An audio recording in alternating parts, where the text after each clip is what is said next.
As we kind of alluded to in the first segment, by the time Oklahoma and Alabama kick off on Friday night, there won't be any surprises. I mean, none.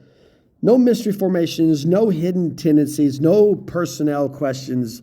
Both staffs will walk in with thick binders, clean tendencies, and answers to almost everything that they saw when they first faced each other.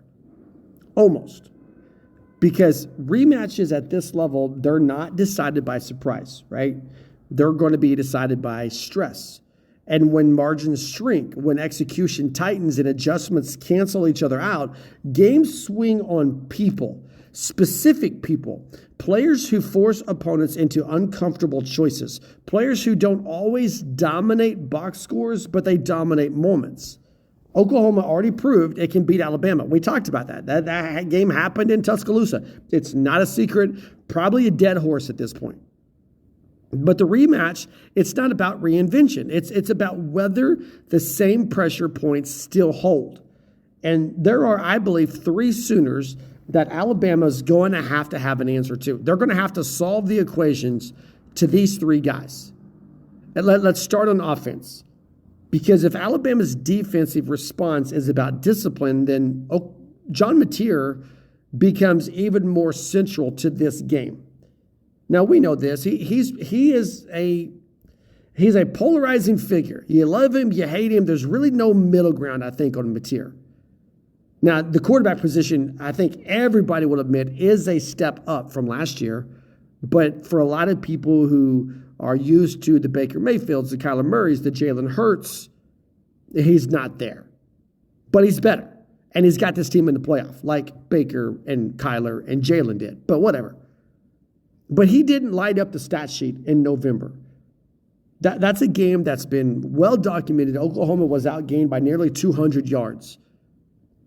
For the Sooners, there were no explosive avalanches, just moment after moment after moment of turn it on. There were no highlight reel quarterback showcases out of that. What Mateer did, though, is damaging. He converted chaos into control. Here's what I mean. John Mateer accounted for both of Oklahoma's touchdowns in their offensive touchdowns, I guess I should say, in that first Alabama game.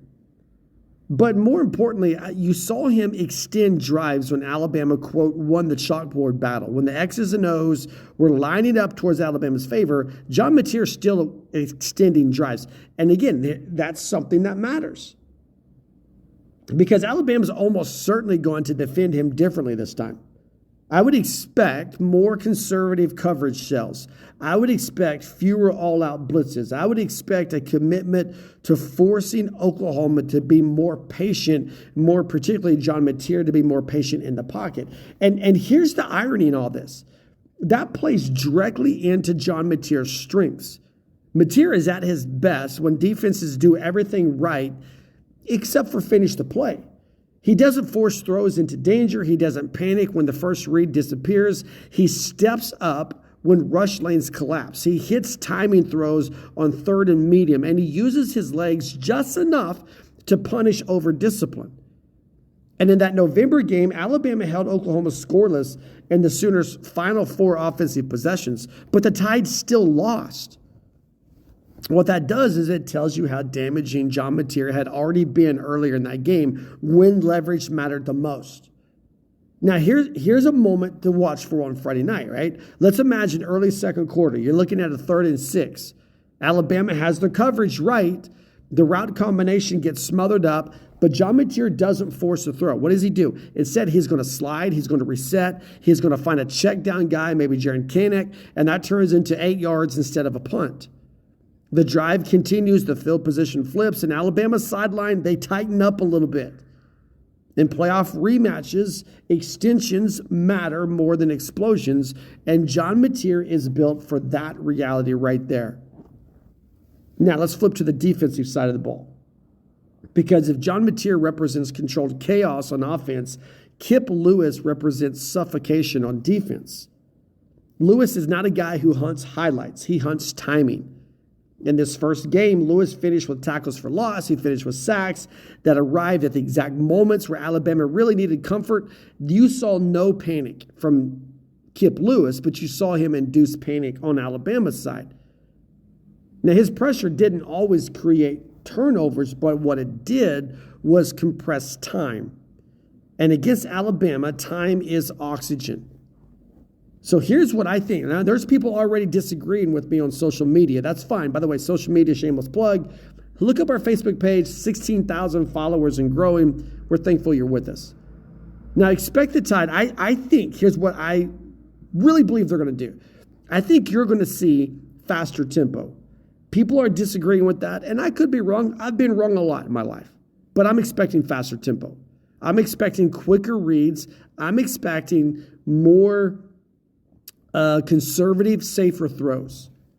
But all that depends on one thing: time in the pocket. And Lewis disrupts that without really overcommitting. What he's able to do is he's able to diagnose quickly. He closes decisively, and he forces quarterbacks to move before they want to. And what makes him especially dangerous is how he arrives. All right, he's not screaming off the edge. He's not selling out on a blitz. He just shows up on second effort, on delayed pressure, on plays where the quarterback thinks the threat has passed by.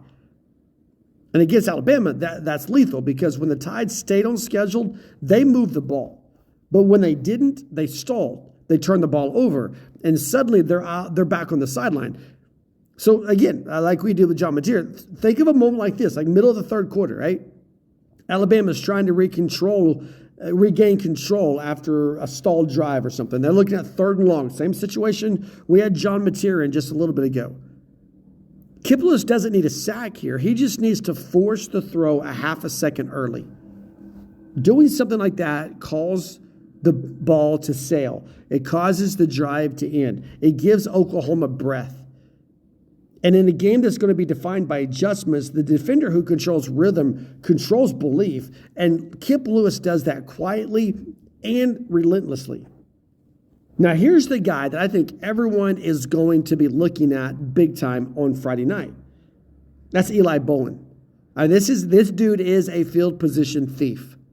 I think it's an X factor that a lot of Alabama fans are going to remember for two plays. One from last season's game, one from last month's game. But Oklahoma fans know there's a lot more to Eli Bowen than just two plays.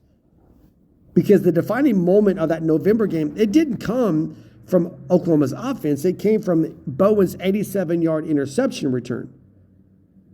But we've seen him be in a position to lock down Ryan Williams. We've seen him be in a position to break up pass, to be disruptive, to be a blanket. But everyone wants to go back to that play, and it's a great play. Because it didn't just change the score, it changed the emotional geometry of the game.